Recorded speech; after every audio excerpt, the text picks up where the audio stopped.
এই তানিয়া, এই তানিয়া, এই কি ব্যাপার, বিছানার চাদর চেঞ্জ করতেছো?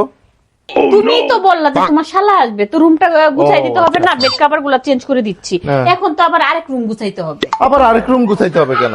আরে মা একটু আগে ফোন করছিল, তো বলতেছে আমার ভাই নাকি আসবে, এজন্য ভাবছি যে ওই রুমটাও এখন গুছাই দিই।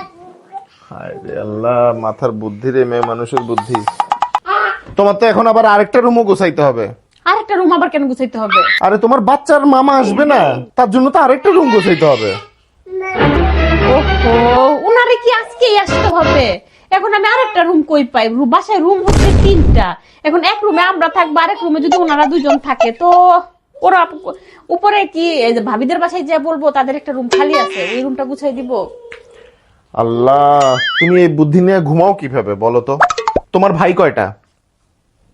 একটা না? তাহলে তোমার মায়ের বাচ্চা কয়টা হবে? ছেলে কয়টা হবে? একটা হবে। আমার শালা কয়টা হবে? একটা হবে। আর তোমার বাচ্চাদের মামা কয়জন হবে? একজনই তো হবে। ঘুরে ফিরে তো সব একজনই। বুদ্ধি নিয়ে ঘুমাও।